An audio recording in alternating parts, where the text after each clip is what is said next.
Hi friends, and welcome back to McFadden Family Homestead. This is Samantha.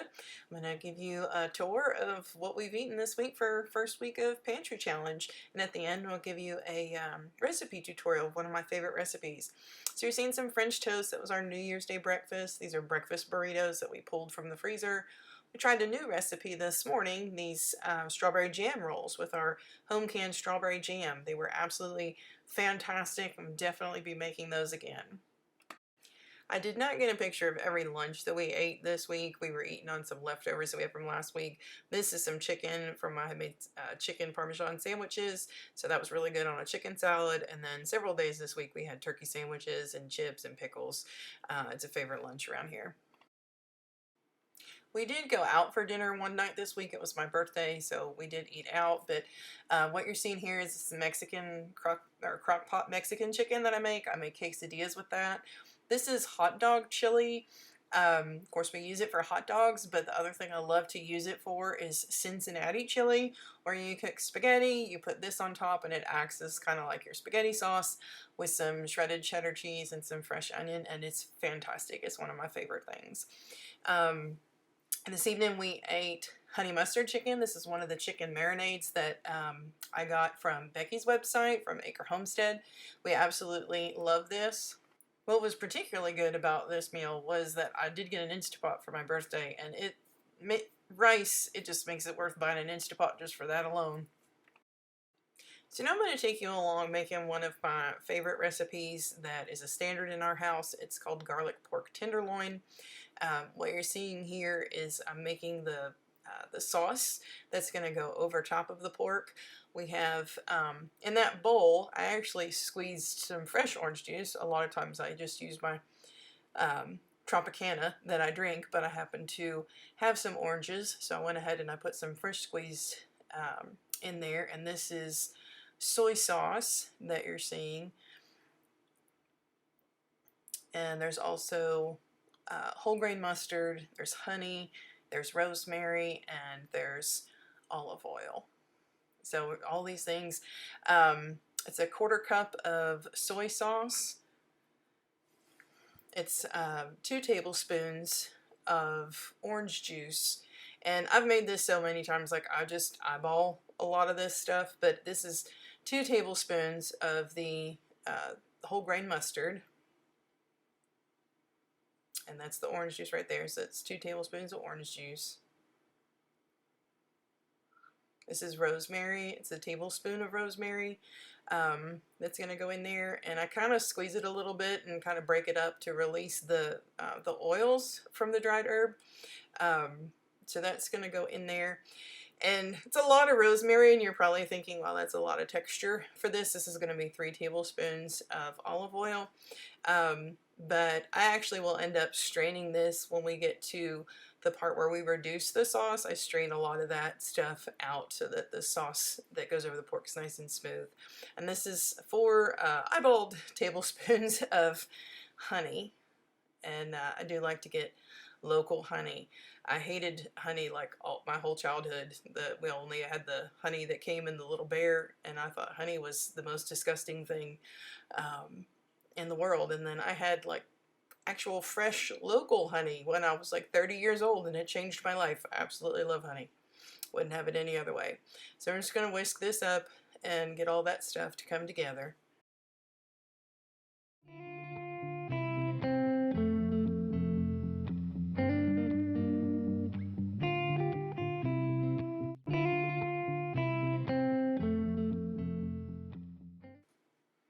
So now that the sauce is ready, we're going to go ahead and get the pork tenderloin ready.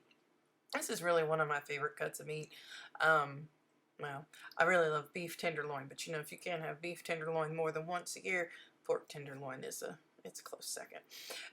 It's just a nice piece of meat to cook. It's obviously it's nice and tender. I just really enjoy it. Now, this is what I do with it most often because I just love this recipe so much.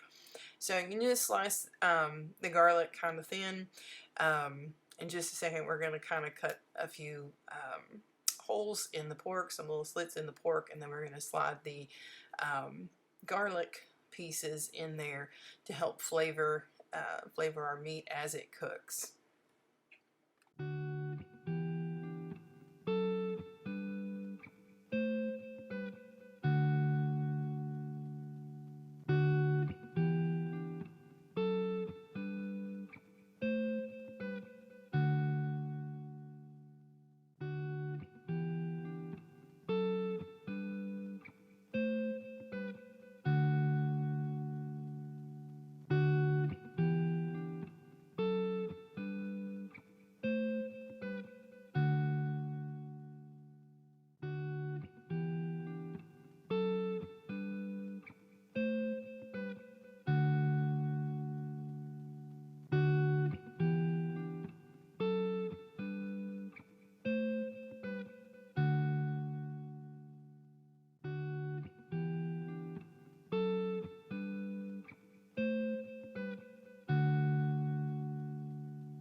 So now that all your garlic is in there and you got this funky little meat porcupine going on, we're going to just season it with some kosher salt and pepper, and then we'll pour the sauce just directly over top of it, and it's going to cook. It's at 350 degrees, and depending on the size of your tenderloin, it's probably going to take at least a half an hour. I don't really have a set time on it. I just kind of check it after 30 minutes, just find out what temperature it's at. Pork, last time I checked, I think is safely cooked at 155, but I always cook mine to 160. I'm not interested in medium well pork. That's just not how I roll. But a little bit later, you'll see what we do with this sauce, and it's the best sauce ever. I can drink it. On the side of this dish, what I really like is buttered tarragon potatoes. So I'm just going to dice up these potatoes. I'm going to steam them, and then I put a butter sauce on top of them, which I'm going to show you here in just a minute. And these are fantastic. I usually make more than we need for the meal, and I have some for leftovers because I'll fry them up the next day in a frying pan, and they make fantastic breakfast potatoes.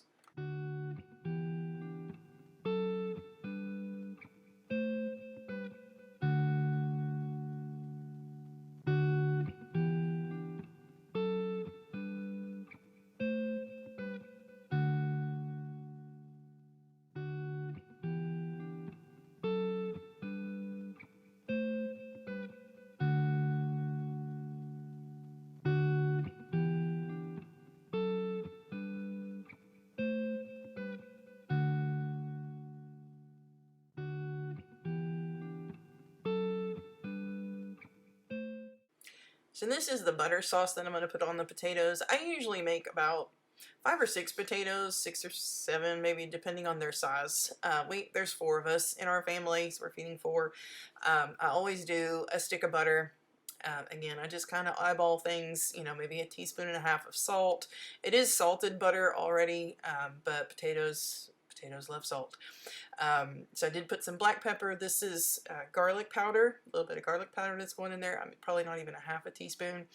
And then this is some tarragon. I get this from Market, where my sister lives in coastal Virginia. They have the absolute best dried herbs. And they actually have flavor. They're just amazing.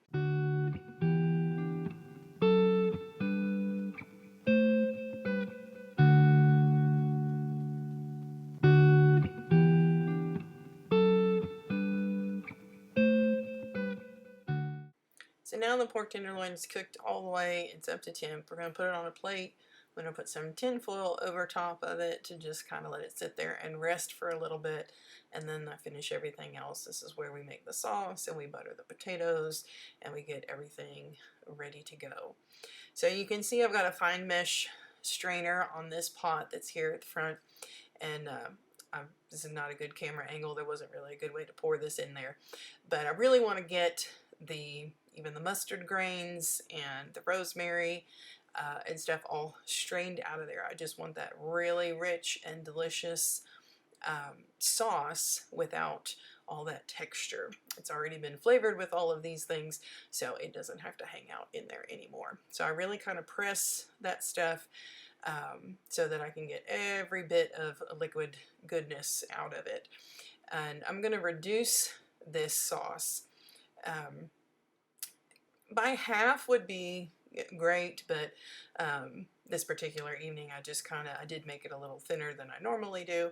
And just for time-wise, everything else was ready to go. Everybody was ready to eat, so we just went ahead and went for it. But I do bring it up to a high boil and let it reduce down, and you'll see me kind of checking my spoon and stuff. That's how I check the thickness of the sauce to see if it's ready to go.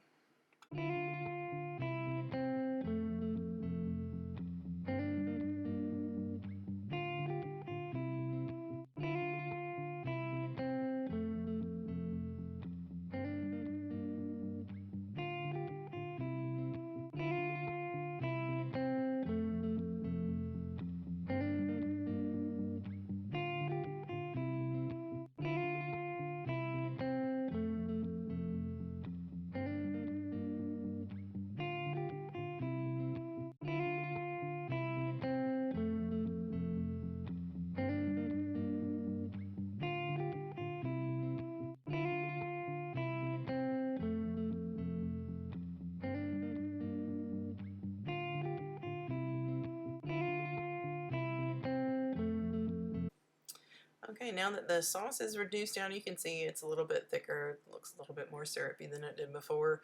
Now that that's reduced down, the last thing I like to do is I like to add about a tablespoon of butter to it. Gives it just a little bit more richness, makes it nice and glossy. It's just the perfect way to finish this sauce.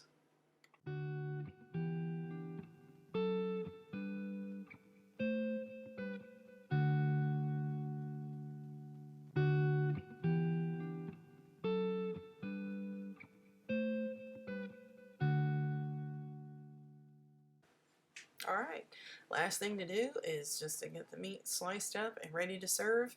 I do like to slice this pretty thin. You can do it as thick or thin as you want, of course, much to your preference. And just slice it up and it's time to eat. So I really appreciate you hanging out with me today and watching my video. This is my finished plate. So I'd serve this up. This is just some canned green beans, but it's just one of my favorite meals. It's so comforting, and I'm glad I got to share it with you today. If you enjoyed this video, please give it a like. Hit the subscribe button if you want to continue to hang out with us and see what kind of adventures we go on next week. Pantry Challenge Week 2. If you have any questions about anything that you've seen in this video today, just put them down in the comment section and I'll be happy to answer them for you. Until next time, friends, thank you.